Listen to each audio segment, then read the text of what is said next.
Ryti, tu pats juk dirbi daug ne tik tose pačiose vestuvėse, šventėse, bet ir aplamai visokio pobūdžio renginiuose.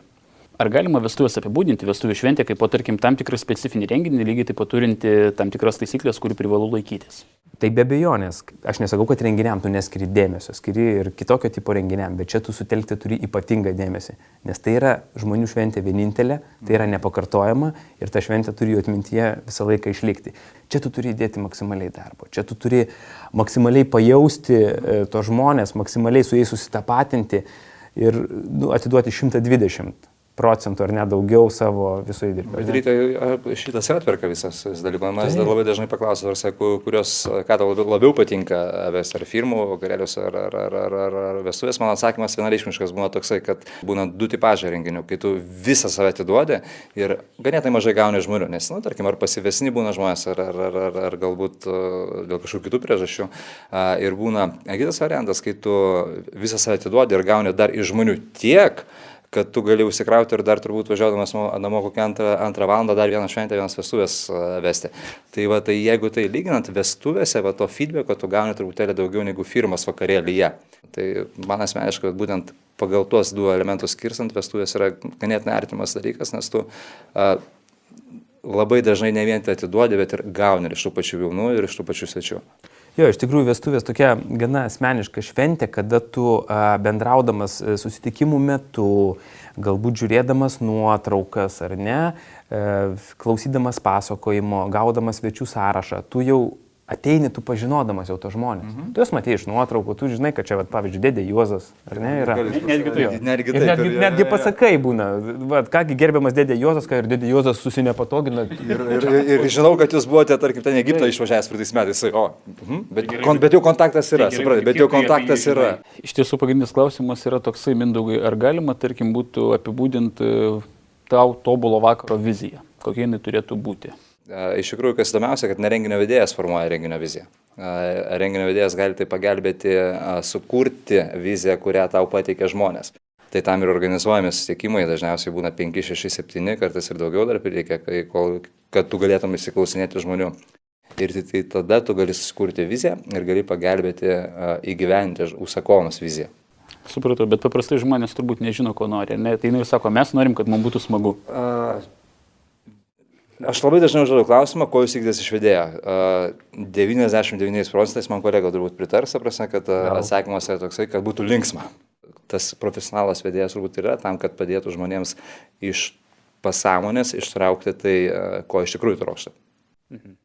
Aš galvoju, gal netgi papildysiu kolegą, gal vedėjo darbas, prašom, vedėjo darbas gal ir prasideda, sakykime, nuo tų pirminių susitikimų, nuo to kontakto, netgi gal pirminio pokalbio telefonu, kada tu pabandai truputėlį išsiaiškinti, kas tai per žmogus, ko jisai nori, tada tu stengiasi surinkti kuo daugiau informacijos. Koks amžius, koks kontingentas, ar daugiau močiučių, senelių, tetų, dėdžių, ar daugiau jaunimo, ar visi lietuviai, ar atvyksta užsieniečių. Ir kada tu susirengi tos visas dalelytės į vieną vietą, tu jau tada gali galbūt su jų pagalba pateikti to renginio viziją, kokią tu įsivaizduoji. Yra du esminiai klausimai, kuriuos geras vedėjas jau nuvežėm pasiruošimo metu turėtų užduoti, ar ne? Tai yra svarbiausia, ko jūs norite ir ko jūs nenorite. Klausimai prasideda, jų labai daug yra, tikrai nėra tie du esminiai klausimai. Kokia erdvė, kiek erdvių, kokie staliukai, ar tai apvalūs staliukai ar ne. Galų gale, kiek bus žmonių ir kiek aptarnaujančio personalo. Tarkim, yra 60 svečių, yra tik tai 2 žmonės, kurie aptarnauja visus svečius. Ir kai tu pasakai skanaus, pirmieji žmonės jau gauna karštus patiekalus, jau jie būna suvalgę, o paskutiniai žmonės dar tik tai jiems atnešamos lėkštės. Ir tie pirmieji žmonės sėdi ir galvoja, mes jau pavalgėme, kodėl šiandien niekas nevyksta. Tai sakykime, nes pačio gero vedėjo darbas, tai yra vadinasi ne tik tai tą šventę vesti, bet ir visapusiškai koordinuoti. Jeigu Mindaugas leis pirmam pasisakyti. Aš norėčiau pirmas, bet prašom kolega. Iš tikrųjų kaip, jeigu tu eini vesti vestuves ir vestuvės yra vedybų planuotojas, tai paprastai tas prioritetas koordinuoti viską tenka vedybų planuotojui. Aišku, tu aklai iš sudarytos, sakykime, jeigu tu gauni scenarijų, aklai niekad nedarai, vis tiek viena akim pasižiūrė, ar ten jau pasiruošę, ar ten jau tas atėję. Aš dabar savo vedamuose renginiuose atėjęs į vietą keliauju susipažinti su vietos virtuvė, nes vedėjo ir virtuvės bendravimas yra Vajetau, koks stiprus Mindaugas gali turbūt patvirtinti. Nes atbėga kartais šeimininkė, sakykime, vietos ir sako, bet klausykit, bet jūs tik tai nepradėkite čia sakyti, kad karšti patiekalai, o mes ten dar nepasiruošę. Ir tada tu nuramini, ponė, viskas gerai, mes čia, žinokit, sužiūrėsim, kiek jums laiko reikia pasiruošti iki karštų patiekalų. Vienas iš profesionalaus vedėjo bruožų, kad jisai sugeba numatyti 3 žingsnius į priekį. Kur žmonės turi atsidurti po vieno dalyko, kur žmonės turi atsidurti po antro dalyko, kur žmonės turi atsidurti po trečio dalyko. Lygiai tas pats ir su maistu, tu turi numatyti, kad, tarkime, žmonės, kai tu pasakai skanaus, jau žmonės turėtų už tavo nugaros pasiruošę su karštais patiekalais, o ne tai, kad tu išeini, patikėjęs, ar kad virtuvė pasako, taip, padarysim. Ir tu išeini, sakai, skanaus ir... Ir atbėga padavėjas, sako, mums dar reikia 5 minučių, nes dabar pradėjo dėti karbonadus. Tai ir tada galvoji, aš asmeniškai ten nedainuoju, nešoku ir nepasakoju anekdotų, bet tiesiog iš programoje vis tiek numatai tam tikrų, kaip aš vadinu, razinkų, kurias gali panaudoti, jeigu kažkoks tai nesklandumas, tu, mes ten turime va tą, pateiki informaciją galų gale kažkokią, tai paduodami karšti patiekalai, tada jau viskas. Tada jau viskas jau tavo rankos, jau tada virtuvė ramiai, tik tai paskui pasinaudoja progą, nurenka, sakykime, vienus indus, padeda kitus. Ir... Apsitai, turbūt nepaprieštarausiu, jauniesiams turbūt sunkiausias emociškai momentas būna prie bažnyčios, o renginio vedėjams pats sunkiausias momentas būna pačioje pradžioje, kad viskas praeitų sklandžiai, o paskui jau. O paskui nebesunku. Šiaip tai aš dabar jūsų klausau ir man atrodo, kad jūsų darbas jau darosi man labai sudėtingas toksai mano akimis ir aš galvoju, kad tokio darbo tikrai sugebėtų dirbti ne visi. Čia egzistuoja keletas dalykų. Pirmas dalykas, kad reikia kalbėti, tada tu išlavinsi savo dikciją. Antra vertus, reikia dirbti, kad tu susikurtum savo saugę erdvę, kad galėtum to erdvėje elgti saulė ir sugebėtum improvizuoti.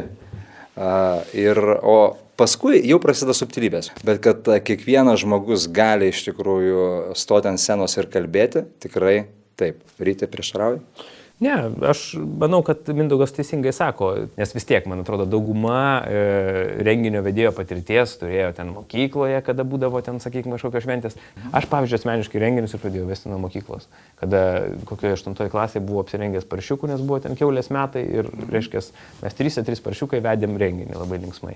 Vestuvių renginio ir iš karto nepradėtum vesti, tik gal ne taip gerai pravestum, nes ten vėlgi mes su Mindaugu kaip ir kalbam, kaip ir to Giedriu pasirodė, kad yra tam tikrų subtilybių, psichologinių dalykų, ar ne? Jų yra. Nes pačioje pradžioje, kaip ir sakė vedėjui, sunkiausia yra, tu atėjęs psichologiškai analizuoji žmonės. Tu pradedi kažką tai kalbėti, kažką tai sakyti, kažką tai daryti ir tu žiūri, kaip žmonės reaguoja. Klaida vedėjo būna, kada jisai, darom atrakciją ir pirma atrakcija, visi eina čia, ima po alaus ir per šiaudelį geria. Ir žmonės dar neapšylė, nesupranta. Iš karto siena tarpta. Aš netgi vieną pavyzdį galiu pateikti, tarkime, jau visi sėdo prie staliukų ir aš išeinu vesti renginį, labas vakaras, mėlyje, ir aš žiūriu, kad nėra grįžtamojo ryšio. Tada, trumpa, tarkim, milisekundės pertraukėlė, loginė pauzė, karšta, visi, taip, einam į lauką. Taip, lauke tos pačius konkursus padarėme su žmonės su tokiam emocijom, kad aš gavau tokį grįžtamą ryšį. Bet čia yra, jeigu toliau tęsiant tą temą profesionalumo, tai tas žmogus, kuris perėjęs 100-150 renginių, ir jisai yra matęs daug skirtingų situacijų, jau jisai sugeba priimti, turi tą bagažą, to atsarginio variantų, kuriuos panaudoti, galbūt tai psichologiniai triukai, kaip tu minėjai, bet tas įsiugdo ne po 2, ne po 5, ne po 10, tam reikalinga patirtis ir tam reikalingos sunkios situacijos, kad tu jau paskui galėtum iš tikrųjų lengvai jausis tose lengvose situacijose ir pasirodys. Aš manau, kad profesionalus vedėjas nuo vedėjo tuo ir skiriasi. Darbo patirtimi ir patirtų kritinių situacijų kiekiu. Ar apskritai geras vedėjas turi figūruoti tik tai pačioj vakarinėje šventės dalyje? Ar įmanoma, tarkim, toks variantas, kad tas vedėjas būtų šiek tiek dalinai, tarkim, pirmoje dienos dalyje, padalyvautų pradžioje pačioje šventės? Aš to nedarau. Aš to nedarau ir yra tam kelios priežastys, kodėl aš to nedarau, nes natūralu, kad dalyvaudamas dar ir dieninėje dalyje, ir vakarinėje dalyje, jau apie 11:30 jau pas tave truputėlį pradės reikštis nuovargis ir visa kita. Ir nori tu to ar nenori, bet žmonės tai pastebės, nors būsi ir išsišiepęs, bet prasme tavo vidėtas nuovargis atsispindės. Ir antra vertus, tai yra koordinavimo funkcija, kuri nelabai susijusi su vedimu. Lygiai taip pat kaip ir aš niekada nesiūlau didžėjaus ir vedėjo viename, kuris to vestuvėse ir grotų, ir didžėjautų, didžėjautų ir vestų šventę. Ir pafilmuotų dar. Dar pafilmuotų, jo. Tai yra šiek tiek truputėlį atskiros funkcijos. Į bažnyčią, jeigu aš matau, kad jaunieji labai jau pasimetę, neturi jokios vedybų planuotojos, kaip sakau, matė šunis. Ir tada pabūni, tada stengiasi vėlgi gauti informacijos savo vakariniam tiesioginiam darbui. Susipažįsti truputėlį su visais, pakalbį, ten pagelbėjai kažką tai. Aš irgi mėgstu atvykti gerokai, aš gerokai anksčiau atvykstu į renginį, kad geriau aš, kaip sakau, susirenkam visi, geriau paskui atsisėsim kavos puodelį, išgersim, bet kad mes ramus, mes visi pasiruošę. Nes nieko nėra baisiau, kai vos nerenkasi svečiai ir, sakykim, kažkas pavėlavęs, didžiais laidus neša. Atlikai automobilis, išpuola rytis, rengėsi marškinius. Ne, man didžiausias mano košmaras yra toks, kad sapnuose. Aš miegu, reiškiasi, grįžtu iš kažkur pavargęs ir tipo užmiegu, ar ne? Bet čia miegu naktį, bet aš taip įsivaizduoju, kad grįžtu iš kažkur pavargęs užmiegu, bet man vakare vestuvės, ar ne? Ir aš miegu ir prabundu, kažkodėl prakaitas išpiltas ir žiūriu, telefonas nusėdęs ir aš įsijungiu į drebančiom rankom, pasižiūriu, kad jau kokios 9 vakaro, aš nuo 6 turėjau būti renginį, yra 50 žinučių, tiek skambučių ir galvoju, bet dabar tai yra šakės. Ir čia mano toksai viena didžiausių baimių yra, bet ačiū Dievui nebuvo ir tikiuosi nebus tokio dalyko. Toksai paprastas klausimas. Kiek toje šventėje reikia leisti dalyvauti patiems svečiams? Turiu omeny, ar vedėjas geras turi eiti šiek tiek švelniai, subtiliai pakalbinti juos. Priversti įsijungti, tarkime, tą visą šventės, galbūt ne patį vedimą, bet į patį visą vyksmą šventės. Paprastai jaunieji pasako, pas mus, sako ten jaunoji, mano giminė, tai žinokit, dėdės, tetos yra tikrai kalbantis ir ten viskas gerai. Kiti sako, žinokit, mūsų svečiai tai prašo, jau paprašykite vedėjo, kad jau tik tai mūsų nekalbintų ir jau tostų neprašytų sakyti. Tai dažniausiai pasitaikantis dalykas. Ir tada aš visą laiką nuraminu, aš pasakau, kad tikrai nebus jokio tokio dalyko, kad aš ateinu ir sakau, o dabar tostas sako, štai ir visi laukia. Nedaug dieve aš. Šitas stalelis. Vincai, sakyk tu, nes aš ten nepasiruošiau. Aš visą laiką pasakau taip, sakau, gerbiami svečiai, kas norit pasakyti tostą sveikinimą ar prisiminimą, drąsiai kelkit ranką ar susiraskit mane, prieikit, mes integruosim jūsų tostą į mūsų vakaro programą ir iškilmingai jį pristatysime. Nors dažniausiai, nežinau, ryti, kaip pas tave, pas mane būna 70-80% jaunųjų pasakymo, kad Mindaugai tik tai neragink sakyti tostą. Sakau, aš jau neraginu. Aš padarau tą patį, ta prasme. Yra standartinė frazė, myliai ir mielosios. Jeigu tai pageidausite ištarti keletą gražių žodžių mūsų jauniesiems, būtinai informuokite mane, tikrai leisime jums tai padaryti. Ir vėlgi, jaunieji kitą kartą ateina, sako, viskas, mes norim be jokių tradicijų, be nieko, čia atėjo, tūsas, jokių pasitikimų, nieko. Stop, palaukit. Žiūrim, kas dalyvauja. Žiūrėkit, dalyvauja tetos, dėdės, močiutės. Tada pasakai normaliai, ar ne, įsijauskite į juos. Jie žmonės supranta tą šventimą truputėlį kitaip. Duodam jiem duoklės tos mažytės. Nepadarom tų čia jau tradicijų malkos pjovimo, kūdikio vystymo. Bet kažkokių tai gražių momentų. Galiu pasakyti kodėl, nes tokiu priešingų atveju tie... Aš nesakau vyresni žmonės, sakau konservatyvesni žmonės, aš pagal amžių neskirsiu, sakau konservatyvesni žmonės, jie truputėlį nesuvoks, jie jausis visiškai ne savo aplinkoje, natūralu, kad jie bus truputėlį atmosferiškai nusėdę ir klausimas, ar nuo to bus geriau jauniesiems. Tai kartais iš tikrųjų galima pasakyti, kad ten tarkim tą židinio įteikimą galima padaryti labai subtiliai ir per 2 minutės tik tai. Vedėjas pasiruošia gražius žodžius, pasako, ir tėvai tiesiog, sakykim, su meilė akise perduoda jiems tą židinį. Ja. Ir kad ir be žodžių viskas aišku, visi paploja, tiesiog tada vėlgi komandos darbas, didžėjus užgroja tam tikrą muziką, ar net tam tikrą tonaciją pasakai, yra apšvietimas, yra padavimas ir, sakykim, visa ta sinergija, kas kitiems žmonėms atrodo natūralu, ar ne? Tu kalbi, skamba tam tikri muzikiniai fonai, viskas taip ir turi būti, bet tai yra komandinis darbas, sakykime. Ir tada visos tos komandos pasiekoje yra sukūriamas tas vaizdas, kurį mato, sakykime, svečiai ir kurie... Emocija. Taip. Ir tie svečiai vertina labai labai paprastai. Jie tada vertina paprastai, sako, wow, kaip buvo. Vedėjas, kaip gerai. Ar ne, o kad dirba komanda už jo. Didžėjus dar už jo. Nes šitas darbas labai svarbus iš tikrųjų. Apskritai, sakykime, apskritai žmonės vertina jau tą patį įspūdį, kurį sukūrėt jūs. Komanda. Tai yra geras vedėjas, tai yra tinkamas muzikinis fonas, tinkamas apšvietimas. Sakykime, tai yra didžiaus pareigos tai atlikti gerai. Bet žmonės tada vertina taip. Ir sako, tas vakaras buvo superinis, mes išėjom, viskas buvo taip. Va čia buvo didžiausias vertimas.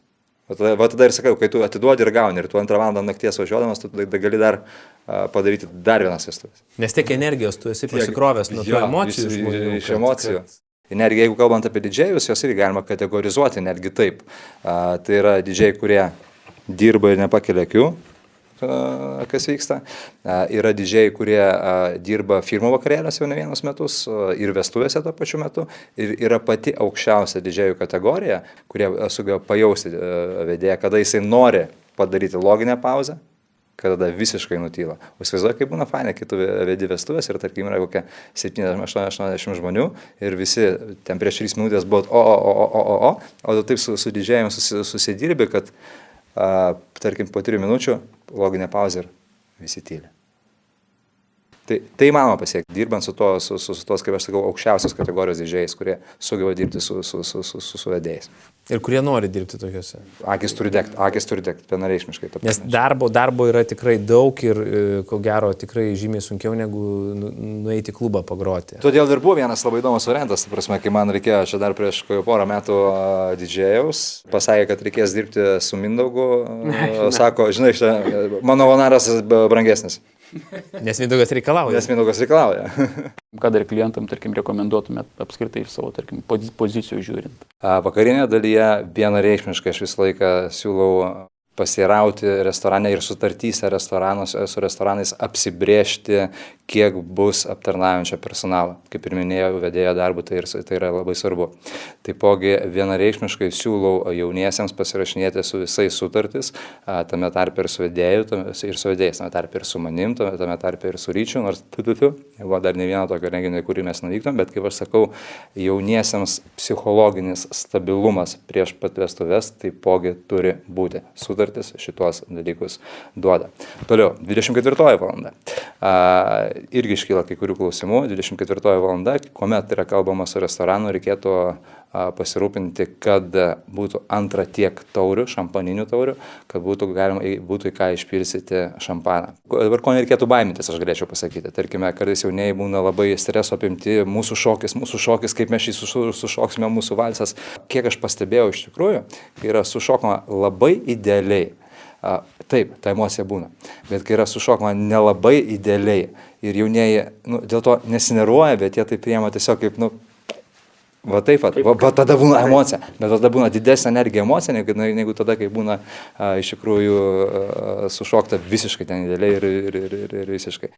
Visi, mano tokie patarimai, apie ką aš kalbu, yra susiję su tuo, kad nereikia bereikalingo streso, tai yra jūsų šventė. Jeigu yra profesionalus vedėjas, jisai pasirūpins, jisai jau prieš šventę jums pasakys tai, ką aš dabar pasakiau. Aišku, kadangi gyvename Lietuvoje, jauniesiems reikia atkreipti dėmesį, kad ir koks būtų vasaros mėnuo į oro sąlygas ir turėti B variantą, sakykime, netgi visos dienos.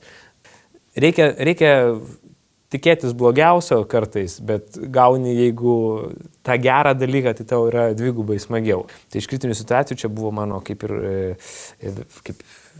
vedėjo karjeros pradžioje, kada dar nekreipdavai dėmesio į aparatūrą, kad būtų tokia ir tokia, kad didžėjus būtų toks ir toks. Ir aš susitinku, reiškia, pakalbam, sakau, o kaip čia klausykite aparatūrą, didžėjus, tai žinokite viskas. Čia pas mus yra žmogus, kuris labai patinka, jam hobi yra didžėjavimas, jis turi aparatūrą visą gerą ir viskas. Ok, sakau, tai ir mikrofonas bus, viskas čia normaliai. Ir aš atvažiuoju ir tas žmogus atsineša tą šarpą tokį didelį magnetofoną, ten yra išvestas laidas, tas toks mikrofoniukas plasmasinis, jis man jį paduoda, sako, čia yra, sako, kompaktiniai diskai, aš einu baliavot. Ir aš lieku vienas. Ir, žinai, kamera nuo manęs, tai nutolsta ir galvoju, ką dabar daryti. Nu ir ką, ir dirbau be mikrofono. Tas yra labai sunku, gera aparatūra didžėjus yra būtina komandos dalis, norint, kad viskas įvyktų. Aš pamenu tą momentą, kada tu turi šaukdamas dėmesio, ploto, visi sėdi maždaug prie stalo ir... Kam čia sakot? Kas čia vyksta? Nes mikrofonas tave truputėlį pakelia aukščiau, visi atkreipia dėmesį.